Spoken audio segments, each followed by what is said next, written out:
শাশুড়িকে মা বলে না ডাকলে গুনাহ হবে কি না? মা বলে না ডাকলে গুনাহ হবে কেন? মা বলে ডাকাই ভালো, আম্মা বলে ডাকাই ভালো। এই সম্মান যেটা চলে আসছে আগে থেকে, এটাই ঠিক আছে। কেউ যদি বলে মা বলা যাবে না, নিজের মা ছাড়া কারো মাকে মা বলা যায় না, ওটা ভুল বলেছ। মানে স্বীকৃতি দেওয়া যায় না, নিজের মা ছাড়া অন্য মাকে মা বলে স্বীকৃতি দেওয়া যায় না। আমাকে যদি জিজ্ঞাসা করে তোমার মার নাম কি, তখন কি আমি শাশুড়ির নাম বলবো? তাহলে এটা আমি সম্মান দিয়ে বলেছি, বলা যায়, কোনো সমস্যা নেই। ফরজ গোসল না করলে কি রান্না করা যায়? জি যায়, খুব রান্না করা যায়, কোনো সমস্যা নেই। অজু করে করবেন, ঠান্ডা লাগলে তায়াম্মুম করে রান্না করবেন, বেগুন তুলে নিয়ে আসবেন, শিম ছিঁড়ে নিয়ে আসবেন, যা কাজ আছে করেন। সলাত আদায় করবেন না, বাস। কোরআন তেলাওয়াত করবেন না, এই দুইটা। একজন স্ত্রীর যদি সুস্থতা অবস্থায় থাকে এবং তার স্বামী যদি সহবাসের জন্য বলে, সে যদি না রাজি হয় তাহলে তার স্ত্রীর গুনাহ হয়। তবে যদি তার স্বামীকে তার স্ত্রীর ইচ্ছা পোষণ করে সে যদি না রাজি হয় তাহলে গুনাহ হয় কি না? এইভাবে আল্লাহ রসুল বলেননি। স্বামীর কথাটা আল্লাহ রসুল বলেছেন। তুমি যেটা ঘুরিয়ে পেঁচিয়ে ধরলে, এইটা আল্লাহ রসুল বলেননি। ওইদিকে গিয়ে কোনো লাভ নেই। স্ত্রীকে স্বামী ডাকলে তাকে সাড়া দিতে হবে, নইলে স্ত্রী গুনাহগার হবে, এই কথা আল্লাহ রসুল বলেছেন। এই পর্যন্ত থাকি। গরু ভাগায় আঁকিকা চলবে কি? ভাগাতে কুরবানিও চলে না, ভাগাতে আঁকিকাও চলে না। কুরবানিও ভাগে চলে না, আঁকিকাও ভাগে চলে না। আমরা তো ভাগে কুরবানি দিয়ে আসছি, দিচ্ছে তো, আমাদের গ্রামও সবাই দিচ্ছে। জায়নামাজে কাবা শরীফের ছবি থাকলে ওই জায়নামাজে কি নামাজ হবে? জি হবে, নামাজের নেকি কম হবে। জায়নামাজ হতে হবে এক কালার, সবুজ হোক সাদা হোক, এক কালার হতে হবে।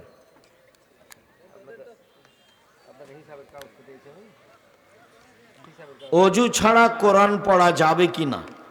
জি যাবে, অজু ছাড়া কোরআন মাজিদ পড়া যাবে, কোনো সমস্যা নেই। ইস্তেখারার সঠিক নিয়মটা বলেন। অজু করে 2 রাকাত সালাত আদায় করতে হবে। 2 রাকাত সালাত আদায় করে সালাম ফিরার পূর্বে বা পরে আল্লাহুম্মা আস্তাগফিরুকা বিইলমিকা ওয়াস্তাগদিরুকা বিকুদরাতিকা শেষ পর্যন্ত পড়বে। আর যেখানে নামের উল্লেখ আছে, নাহলে শেষে বলবে যে আমি এই জন্য সালাতুল ইস্তেখারা পড়লাম, এটা বলে শুয়ে যাবে। 2 রাকাত সালাত আদায় করবে সুন্দর করে অজু করে। সালামের পরে দোয়াটা পড়বে, আর নাহলে সালামের আগে দোয়াটা পড়বে, দুটাই ঠিক আছে। মাসুমা নাম রাখা যাবে কি না? জি না, রাখা যাবে না। মাসুমা নাম রাখা যাবে না। মাসুমা মানে নিষ্পাপ। তোমার আব্দুল্লাহ, ভালোই তো, জাযাকুমুল্লাহ খাইর। আব্দুল্লাহ, বারাকাল্লাহ। 3 বার সন্তান হয়েছে। রমজান মাসে রোজা বাকি আছে, তো কি করবে?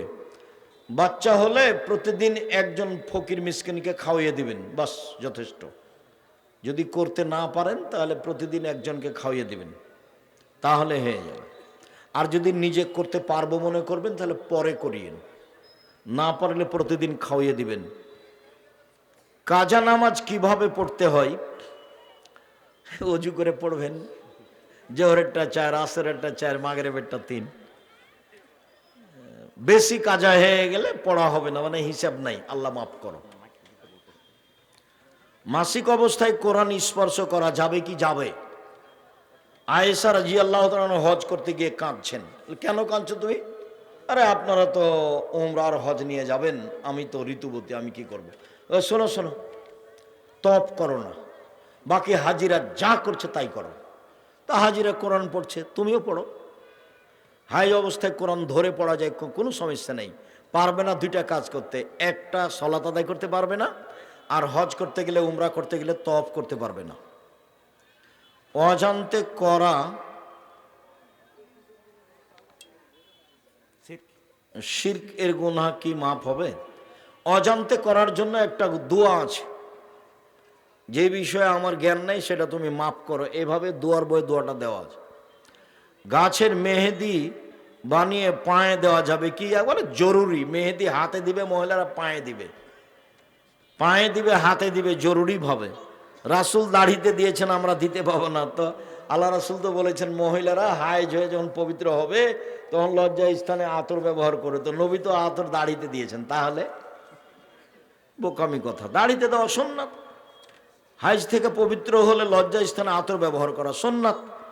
মহিলারা সুন্দরতার জন্য নখে মেহেদি লাগাবে, পায়ের নখে লাগাবে সুন্দরতার জন্য, হাতের নখে দিবে, আরো গায়ে হাতে যেখানে দিলে ভালো লাগবে সেখানে লাগাবে। আসসালামু আলাইকুম হুজুর, আমার একটা প্রশ্ন। কুকুর বা ছবি মূর্তির মতো দ্বারের ঘরের ভিতরে বিড়াল থাকলেও কি রহমতের ফেরেশতা ঘরে প্রবেশ করবে না? জি না, বিড়ালের ব্যাপার আল্লাহ রাসূল কিছু বলেননি, কুকুরের ব্যাপারে বলেছেন। বিড়াল তো থাকবে, বাড়িতেই থাকে।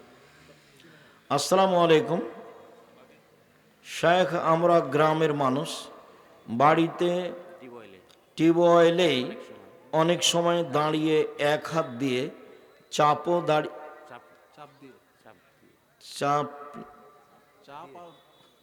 চাপি দাঁড়িয়ে অজু করি, এতে কি সমস্যা হবে?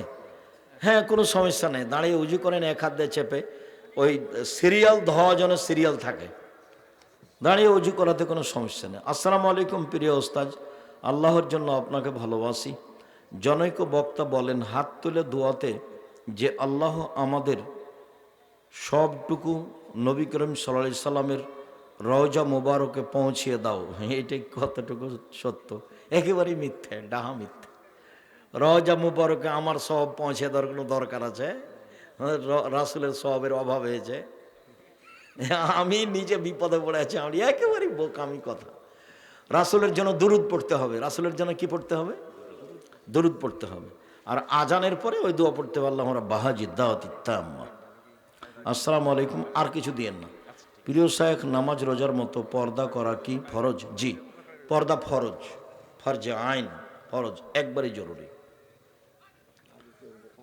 আমাদের এলাকার মহিলাদের পর্দার প্রতি কোনো খেয়াল নেই। আমাদের এলাকার মহিলারা তো গোটা গ্রামের লোকই নাকি তার ভাই, গোটা গ্রামের লোকই নাকি চাচা। একেবারে নোংরামি নীতি, এটা বন্ধ করতে হবে। আমরা যখন প্রথমে গ্রামে এসেছি, আব্দুল্লাহ আম্মা এসেছে, তখন আমার চাচারা বাড়িতে ঢুকলে চট করে ঘরে ঢুকে যেত। তখন গ্রামের চাচারা খুব খেপে যেত, খেপতে খেপতে এখন ঠিক হয়ে গেছে, এখন আর কিছু বলে না। তো এই নিজেকে চেষ্টা করতে হবে, তাহলে সহজ হবে। দিতেই হবে, এটা বাপের জিম্মেদারি, এটা কুরবানি নয়। দিলেও চলে, না দিলেও চলে, কুরবানি নেকির কাজ। আকিকা বাপের জিম্মেদারি, কুরবানি নেকির কাজ। কুরবানি মানে চোখ ঠিকঠাক আছে কিনা দেখো, পা ঠিকঠাক সুন্দর আছে কিনা দেখো, দাঁত উঠেছে কিনা দেখো, কান সুন্দর আছে কিনা দেখো, লেজ ঠিকঠাক আছে কিনা দেখো, মোটা তাজা কিনা দেখো, গ্রামে ফকির মিসকিন আছে কিনা দেখো। কুরবানি মানে নেকি। কুরবানি মানে এই এই এই এতগুলোর নাম কুরবানি। আকিকা মরা হোক, আধা মরা হোক, কানা হোক, ল্যাংড়া হোক, 2 দিনের হোক, মানে মরছে এখন মরবে, তাকে দিলেও চলবে, খালি জান আছে। এটা হলো বাপের জিম্মেদারি।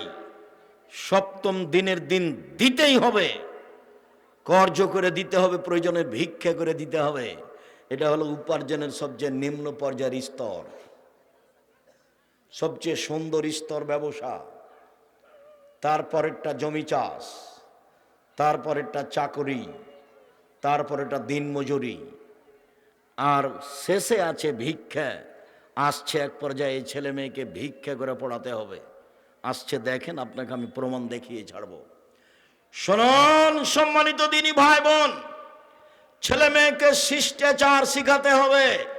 শিষ্টাচার কি জিনিস? শুধু নাম শুনেছি শিষ্টাচার, কোনোদিন বুঝিনি কাকে শিষ্টাচার বলে। লন্ডনের একটা বড় জায়গা আছে বার্মিংহাম। ফজরের সালাত আদায় করে নাস্তা করতে বাড়িতে ঢুকলাম, আগে আগে বাড়ির মালিক যাচ্ছে, পিছে পিছে আমি যাচ্ছি। বাড়ির ভিতর থেকে একটা ছেলে বের হয়ে আসলো, 18-20 বছর বয়সের ছেলেটা এসে বলল গুড মর্নিং। পিতাও বলল গুড মর্নিং। আমি পিছে আছি, এখন আমি কি করতে পারি? আমি অবাক হয়ে গেলাম। খেতে বসে বলছি, ভাইজান লন্ডন টাকা উপার্জন, টাকা ইনকাম করতে এসেছি, আদর্শ বিক্রি করতে আসিনি। এটা হতে পারে না। ওর জন্য গুড মর্নিং আর আমার আপনার জন্য আসসালামু আলাইকুম। 1 কোটি গুড মর্নিং এক পাল্লায় দেন, আর একটা আসসালামু আলাইকুম এক পাল্লায় দেন, দেখি কোনটা ভারী হয়। আপনি আমাকে 1 গিলাস পানি দিলেন, আমি বললাম থ্যাংক ইউ, এটা একটা আদর্শ। ভাইজানকে 1 গিলাস পানি দিলেন, উনি বললেন জাযাকাল্লাহ খায়ের, এটা একটা শিষ্টাচার, এটা একটা আদর্শ। বলেন কোনটা ভালো? 1 কোটি থ্যাংক ইউ এক পাল্লায় দেন, আর একটা জাযাকাল্লাহ খায়ের আপনি এক পাল্লায় দিয়ে ওজন করেন, দেখি কোনটা ভারী হয়। জাযাকাল্লাহ খায়ের আল্লাহর পক্ষ থেকে জিবরাইলের মাধ্যমে মুহাম্মদ সাল্লাল্লাহু আলাইহি ওয়াসাল্লামের মাধ্যমে আমাদের কাছে এসেছে, আর থ্যাংক ইউ মানুষে বানিয়েছে। দুটো সমতা হতে পারে? কোনোদিন হবে না। ছেলে মেয়েকে আদর্শ শিখিয়ে দিল, শিষ্টাচার। বাপ মা জানে না কাকে শিষ্টাচার বলে। আব্বু বাড়িতে সালাম দিয়ে ঢোকো, তার নাম শিষ্টাচার। সালাম দিয়ে বাড়ি থেকে বের হও, তার নাম শিষ্টাচার। আব্বু ডান পায়ের জুতা আগে পরো, তার নাম শিষ্টাচার। বাম পায়ের জুতা আগে খোলো, তার নাম শিষ্টাচার। জামার ডান হাতটা আগে গায়ে লাগাও, তার নাম শিষ্টাচার। খোলার সময় বামটা আগে খুলো, তার নাম শিষ্টাচার। মসজিদে ঢোকার সময় ডান পা আগে দাও, তার নাম শিষ্টাচার। বাম পা পরে দাও, তার নাম শিষ্টাচার। ডান কাতে ঘুমাও, তার নাম শিষ্টাচার। রাস্তায় মানুষ পড়লে তাকে সালাম দাও, তার নাম শিষ্টাচার। পেশাব পায়খানায় ঢুকলে দোয়া পড়ে ঢোকো, তার নাম শিষ্টাচার। বের হয়ে আসলে দোয়া পড়ে বের হয়ে আসো, তার নাম শিষ্টাচার। দরজা বন্ধ করলে বিসমিল্লাহ বলো, তার নাম শিষ্টাচার। খাবারের পাতিল সময় বিসমিল্লাহ বলো, তার নাম শিষ্টাচার। পাতিলের এক পাশ থেকে ভাত তরকারি উঠাও, তার নাম শিষ্টাচার। বাচ্চারা এক পাশ থেকে খাবে, তার নাম শিষ্টাচার। ডান হাতে খাবে, তার নাম শিষ্টাচার। বাম হাতে পেশাব পায়খানা করার পরে পানি খরচ করবে, তার নাম শিষ্টাচার। শিষ্টাচার কাকে বলে? ইসলামে 1 গিলাস পানি পান করলে 5টা শিষ্টাচার লাগে। অবাক ধর্ম। এর আগে ছিল যেটা, সেটার নাম জাহেলিয়াত, আর এখন যেটা এসে সেটা ইসলাম। 1 মিনিট, এই ছেলে, এই কোনো কাজ আমাকে দেখায়ও না। জাহেলিয়াত দেখাচ্ছি তোমাকে, আর ইসলাম দুইটা মুখামুখি। জাহেলিয়াত আল্লাহ বলছে ওয়াকারনা ফি বুয়ুতিকুন্না ওয়ালা তাবাররুজনা তাবাররুজাল জাহেলিয়াতিল উলা। হে মুসলিম মহিলা, তোমরা বাড়িতে থাকো। বন্যতার যুগে, বর্বরতার যুগে, অসভ্যতার যুগে, জাহেলিয়াতের যুগে মেয়েরা যেভাবে প্রদর্শন দিয়ে চলতো, ভ্যানিটি ব্যাগ ঘাড়ে করে, সেভাবে তোমরা চলো না। আল্লাহ বলছেন এটা জাহেলিয়াত। এখন ইসলাম চলে এসেছে, এটা চলবে না। মুহাম্মদ সাল্লাল্লাহু আলাইহি সাল্লাম বিদায় হজের লম্বা ভাষণে বললেন এক পর্যায়ে, পৃথিবীর মানুষ শুনে রেখো, কুল্লু আমরিন মিন জাহেলিয়াত তাহতা কাদামাইয়া।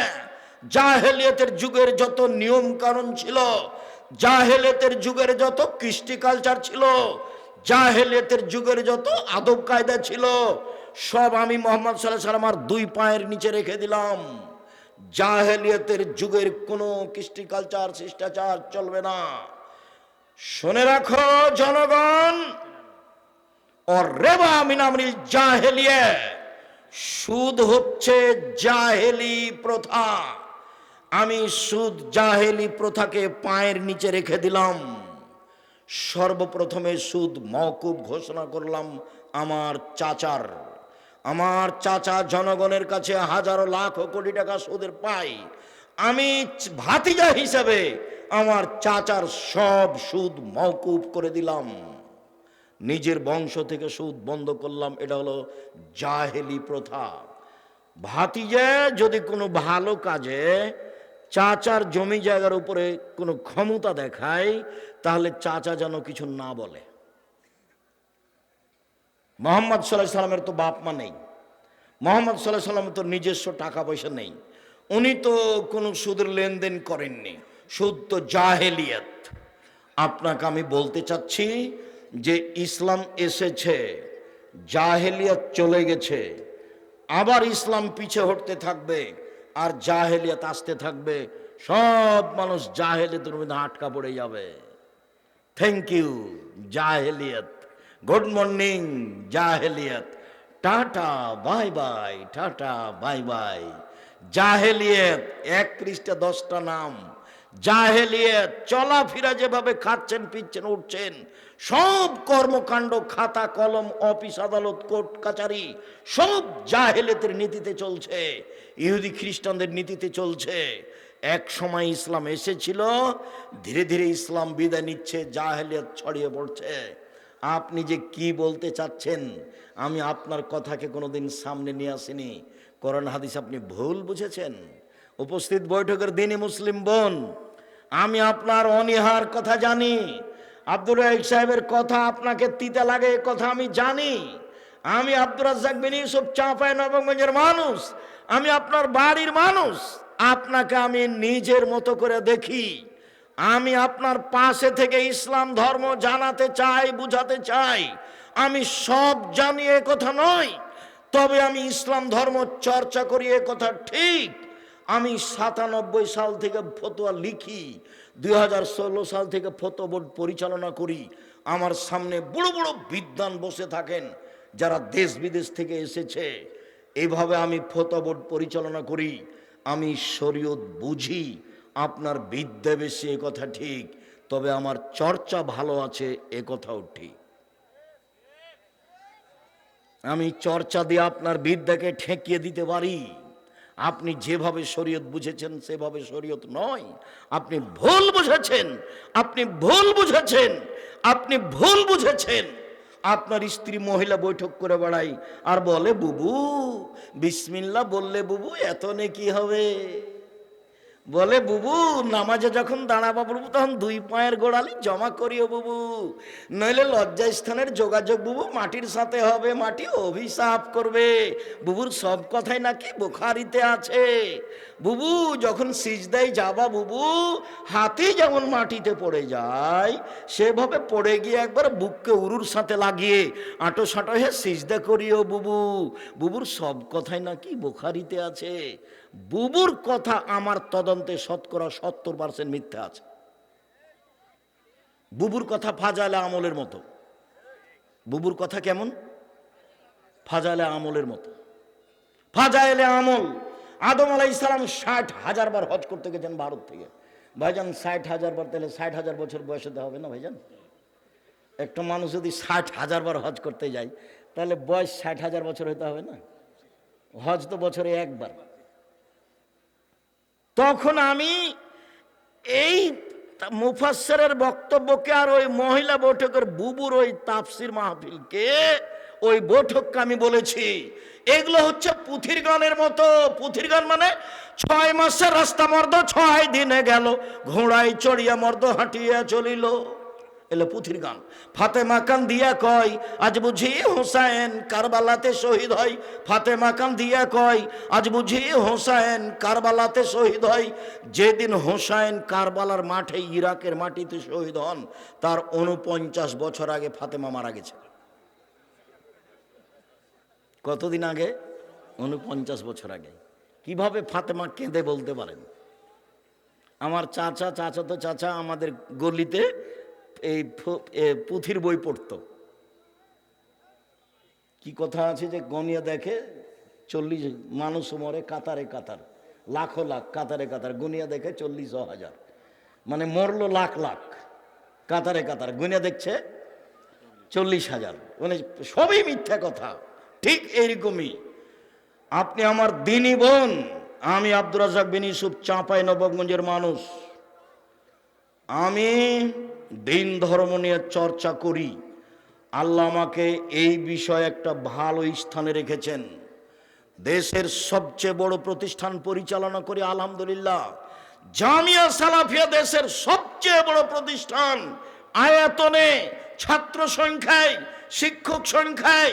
শিক্ষক মানে শিরক মুক্ত প্রতিষ্ঠান জামিয়া সালাফিয়া, বিদআত মুক্ত প্রতিষ্ঠান জামিয়া সালাফিয়া, দল মুক্ত প্রতিষ্ঠান জামিয়া সালাফিয়া, সংগঠন মুক্ত প্রতিষ্ঠান জামিয়া সালাফিয়া, হিংসা মুক্ত প্রতিষ্ঠান জামিয়া সালাফিয়া।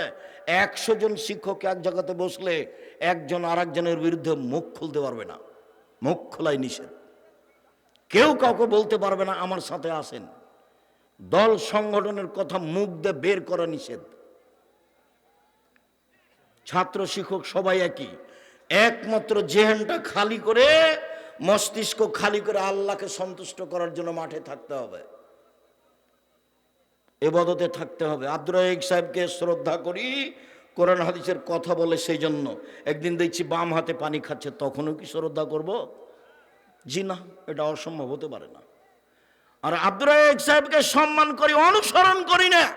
অনুসরণ পৃথিবীতে একটা মানুষকে করি, যার নাম মুহাম্মদ সাল্লাল্লাহু আলাইহি সাল্লাম, যার কথাতে 1 গিলাস পানি পান করলে 5টা বিধান লাগে।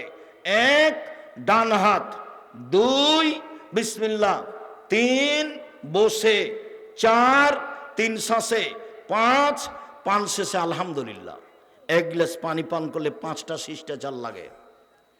আবু মুসা আশআরী রাদিয়াল্লাহু তাআলা আনহু বলেন, রাসূল সাল্লাল্লাহু আলাইহি সাল্লাম বললেন, মান কানাত লাহু ওয়ালিদা, কারো যদি একটা কাজের মেয়ে থাকে, নিজের মেয়ে থাকে, ফাআল্লামাহা, তাকে বিদ্যা শিখিয়ে দিল, ফাসানা তালিমাহা, সুন্দর বিদ্যা শিখিয়ে দিল, ও আদ্দাবাহা, শিষ্টাচার শিখিয়ে দিল, ফাসানা তাদিবাহা, সুন্দর শিষ্টাচার শিখিয়ে দিল, এই পিতা ডবল নেকি পাবে। শুনুন, আবু হুরায়রা রাদিয়াল্লাহু তাআলা আনহু বলেন, রাসূল সাল্লাল্লাহু আলাইহি সাল্লাম বলেছেন, যার 2টা মেয়ে আছে, 3টা মেয়ে আছে, ফাআল্লামাহুন্না, মেয়েদেরকে বিদ্যা শিখিয়ে দিল, ওয়া আদ্দাবাহুন্না, মেয়েদেরকে শিষ্টাচার শিখিয়ে দিল, ওয়া যাওয়াজাহুন্না, মেয়েদের বিবাহ দিয়ে দিল, ওয়া আহসানা ইলাইহিন্না, তাদের সাথে ভালো আচরণ করলো, সেই পিতার আমি মুহাম্মদ সাল্লাল্লাহু আলাইহি সাল্লাম জান্নাতে একসাথে থাকবো। এভাবে ছেলে মেয়েকে বিদ্যা শিখালো, শিষ্টাচার শিখালো। শিষ্টাচার কি সেটাই তো বুঝতে পারলাম না। এই ছেলে, তোমাদের ধারণায় কি দোকানে বসে আড্ডা পিটা কি শিষ্টাচার? ল্যাংটা মেয়ে দেখা মোবাইল, এটি কি শিষ্টাচার? যে আর একজনের বদনাম করছো, দলীয় দাপটে দড়িয়ে বেড়াচ্ছ, সেটাই কি শিষ্টাচার? আর একজনকে বক্তব্য ধুয়ে ছেড়ে দিচ্ছ, সেটাই কি শিষ্টাচার?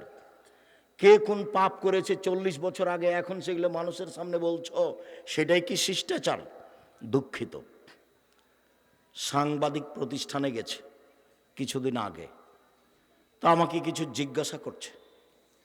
তো সাধারণত আমার সাথে দেখা হয় না এরকম কোনো লোকের। তো আমি সেদিন অফিসেই ছিলাম কোনো কাজে, এই সময়তে চলে এসেছে, দিয়ে আমার সামনে মুখামুখি হয়ে গেছে। তো আমাকে পুরাতন কথা জিজ্ঞাসা করছে। তখন আমি বলছি, সাংবাদিকতা করা ছাড়া আর কোনো কাজ পান না, ভিক্ষা করে খান। ভিক্ষা করে খাবেন, সাংবাদিকতা করতে এসেছেন কেন? আপনি জানেন না যে আল্লাহর নবী বলেছেন, মান সাতারা মুসলিমান সাতারাহুল্লাহু ফিদ্দিন ওয়াল আখিরা, কেউ যদি কারো দোষ ত্রুটি ঢেকে রাখে, আল্লাহ বিচারের মাঠে তার দোষ ত্রুটি ঢেকে রাখবে। আর আপনি আমাকে পুরাতন কথা জিজ্ঞাসা করেন, মানে কি বুঝাতে চান? ভিক্ষে জুটে না, কেউ ভিক্ষে দিবে না। এখানে এসেছেন কেন? 1 মিনিট, এই ছেলে এদিকে দেখো। আমার দিনী বোনেরা, একটু ধৈর্যের পরিচয় দেন। হ্যাঁ করে তো কিছু এসেছে, কিছু তো গেছে। দেবরের সাথে এসেছে, ভাসুরের সাথে গেছে। জবাব তো আমি দিব না, জবাব ওর স্বামী দিব, ওর বাপ দিবে। গল্প করতে করতে এসেছে, গল্প করতে করতে গেছে। কি শিষ্টাচার জীবনের ছেলে মেয়েকে শোনালেন। এদিকে দেখ, বিচারের মাঠে আল্লাহ একজন ব্যক্তিকে এইভাবে তার বাহু দিয়ে আড় করে নেবেন, ঢেকে নেবেন আল্লাহ নিজে, দিয়ে তার আমলনামাটা তার সামনে তুলে ধরবেন এইভাবে। দেখো তো চিনতে পারো কি এইগুলো পাপ কার? হ্যাঁ চিনতে পারছি, এগুলো আমার পাপ। তুমি কি মনে করো আমার ফেরেশতারা এগুলো অন্যায় লিখেছে? না না না না না, আমি মনে করিনি এগুলো অন্যায় লিখেছে। তুমি কি আমাকে কিছু বলতে চাও? জি না, আমি আপনাকে কিছু বলতে চাই না। আল্লাহর সাথে মুখামুখি কথা হচ্ছে। তখন আল্লাহ বলবেন, শোনো, তুমি মানুষের দুনিয়াতে মানুষের দোষ ত্রুটি ঢেকে রেখেছিলে, আজকে আমি আল্লাহ তোমার পাপ ঢেকে রাখতে পারি না। যে পাপ তোমাকে দেখালাম সে পাপ আমি মাফ করে দিলাম, মুছে দিলাম, তুমি জান্নাতে যাও। তুমি মানুষের দোষ ত্রুটি ঢেকে রেখেছিলে, সেই জন্য আমি তোমার দোষ ত্রুটি আজ কাউকে দেখতে দিব না। আর দল সংগঠনের গতি বিধি চরিত্র বৈশিষ্ট্যই হচ্ছে আর একজনের পিছনে লাগা। ও ছাড়া বাঁচতেই পারবে না। ও যদি বলে যে আমি মুখ খুলি না কারোর বিরুদ্ধে, তাহলে মিথ্যা কথা হয়ে যাবে। কারো কথা আমি নাম নিনে, মোহাম্মদ সাল্লাল্লাহু আলাইহি ওয়াসাল্লাম বলছেন, পৃথিবীর মানুষ শোনো, আমি যখন বাড়ি থেকে বের হই তখন তোমরা কারো খারাপ কথা আমার সামনে বলতে পারবে না। আমি তখন ওই লোকটার ব্যাপারে খারাপ ধারণা করব, এটা আমি চাই না। পৃথিবীর মানুষ শোনো, আমি জানি আব্দুল্লাহ বিন উবাই বিন সলুল সবচেয়ে বড় মুনাফিক। আমি তাকে কোনোদিন নিজের কাছ থেকে বের করে দিইনি, আমি তার কোনোদিন বদনাম করিনি, আমি বের করে দিইনি। এই জন্য জনগণ বলবে যে মোহাম্মদ নিজের লোককে বের করে দেয়। হাদিস বুখারী মুসলিম। কি করলেন জীবনে? না নিজে কিছু শিখলেন, না ছেলে মেয়েকে কিছু শিখালেন, না নিজে কিছু হালাল উপার্জন করলেন, না ছেলে মেয়েকে হালাল উপার্জনের কিছু শিখালেন, না নিজে কিছু শিষ্টাচার শিখলেন, না ছেলে মেয়েকে শিষ্টাচার শিখালেন। জীবনটা একবারে সোলানায় মিছের মতো হয়ে গেল। সম্মানিত দিনী ভাই বোন, রাসূল সাল্লাল্লাহু আলাইহি ওয়াসাল্লাম বলছেন, এবার শক্ত অবস্থানে যাচ্ছি, দেখেন শুধু পিতা এখন চলছে। আল্লাহ রাসূল বলছেন, আনফিক আলাইয়া আলাইক মিন তাওলিক, পৃথিবীর মানুষ, তুমি তোমার ছেলে মেয়েকে গড়ে তুলো, শিক্ষিত করো তোমার উপার্জিত সম্পদ দিয়ে। তোমার উপার্জিত সম্পদ মানে তোমার বাপের জমিদারি দিয়ে ছেলে মেয়েকে পড়াও, নইলে তুমি ব্যবসা করে ছেলে মেয়েকে মানুষের মতো করো, নইলে তুমি জমি চাষ করে ছেলে মেয়েকে মানুষের মতো মানুষ করো, নইলে তুমি মানুষের বাড়িতে কাজ করে করো, নইলে তুমি ভিক্ষে চেয়ে ছেলে মেয়েকে পড়াও। তোমার ছেলে ভিক্ষে চাইতে পাবে না, আপনার মেয়ে গার্মেন্টসে যেতে পাবে না, আপনার ছেলে টোকাই হতে পাবে না। 25 থেকে 30 বছর পর্যন্ত, শেষ পর্যন্ত ভিক্ষা কে করবে বলেন তো? পিতা, বাপ করবে, ছেলে মেয়ে করবে না। 25 থেকে 30 বছর পর্যন্ত ছেলেটাকে মানুষের মতো মানুষ করে গড়ে তুলতে হবে, তারপরে পয়সা উপার্জন। আপনাকে এই সিদ্ধান্ত আগেই তাড়াতাড়ি কে দিল? আপনি একটা পরিবারকে কবর দেওয়া পিতা, আপনি একটা অশিক্ষিত পিতা, জাতির জন্য ক্ষতি করেছেন, নিজের ক্ষতি করেছেন, সমাজের ক্ষতি করেছেন। সব অন্যায় আপনার ছেলে মেয়ে করে বেড়াচ্ছে। দুঃখিত, সব সময় আল্লাহকে বলেন, আল্লাহ আমি ছেলে মেয়ে মানুষ করতে চাচ্ছি জাতির জন্য, তোমাকে সন্তুষ্ট করার জন্য, আমি নিজের জন্য করতে চাই না। এভাবে বলেন, চলেন। পরের হাদিস, এই হাদিসের চেয়ে আরো শক্ত অবস্থানে এই হাদিসের পরের বাক্য আছে, আল্লাহ তারফাও আসাকা আদাবান, লাঠিটা পরিবারের উপর থেকে উঠিয়ে নিও না ছেলে মেয়ের উপর থেকে।